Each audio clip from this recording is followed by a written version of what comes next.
Hi, thanks for joining me. With A-levels just around the corner, I thought I would give some A-level problems a go. And so I looked up or Googled the hardest ever A-level problems, and this one seemed to be quite a common occurrence. So we're just going to dive into solving these two sums here. So we want to find the value of the sum from r is 4 to infinity of 20 times a half to the r, and then after that we'll look at the sum from n is 1 to 48 of log base 5 of n plus 2 over n plus 1. Or in fact, we want to show that that equals 2. So if you want to have a go at these, pause the video now and give it a go for yourself. I'm going to dive straight into the solution. Let's start with the first sum here. Well, firstly, I notice that it's a sum up to infinity. And at A level, the only infinite sums we learn about are geometric sums and infinite geometric sums. So probably, or well, hopefully, this is a geometric sum. Well, how can we see if it is or not? Well, let's just write out the first few terms of this. So the first term is going to be when r is 4. So that's going to be 20 multiplied by a half to the power of 4. What about the second term? Well, that's going to be when r is 5. So that'll be 20 times a half to the 5. The third term, well, that would be r is 6. So 20 times a half to the 6th, and so on. And hopefully it's pretty clear that it's a geometric sum because each term we're just multiplying by a half. So here we can use the sum formula for the sum of an infinite geometric series. You don't have to memorize this. This is given in the formula book. So you have S infinity is A over 1 minus R, where A, remember, is our first term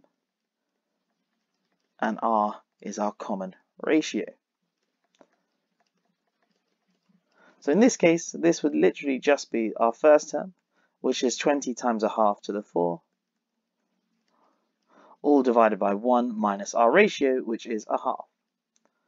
Cool. Now, if we look to simplify this, the numerator, a half to the 4 is 1 over 16, so this is 20 over 16, and 1 minus a half is a half, and this is just then 20 over 8, which simplifies to 5 over 2, or 2.5. And that's how we would find this first infinite sum. Nice and easy. Let's move on to our second infinite sum. So we've got a log involved here, and this is a finite sum. So it's not clear whether this is a geometric sum or an arithmetic sum or maybe something completely different.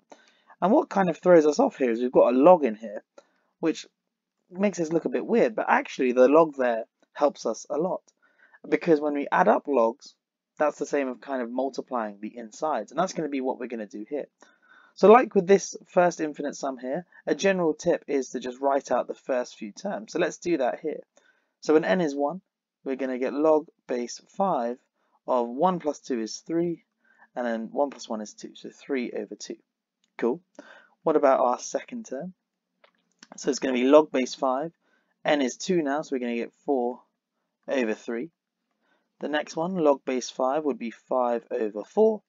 And so on. And I'm going to write the last couple of terms here. So the penultimate term will be when n is 47, and this will be log base 5 of 49 over 48. And then the final term will be when n is 48, and this is going to be log base 5 of 50 over 49. Wonderful. Now we're going to use the log rule that says if you're adding two logarithms up, you can just multiply the insides and do one logarithm. I'm just going to do that, but on a bigger scale here. So we've got a bunch of logs that we're adding up. We can just multiply the inside. So 3 over 2 multiplied by 4 over 3 multiplied by 5 over 4, and so on, all the way up to the last two terms here, which is 49 over 48 times 50 over 49. Now, this might look quite messy, but actually, we see there's a lot of simplification we can do. This 3 and this 3, they cancel out.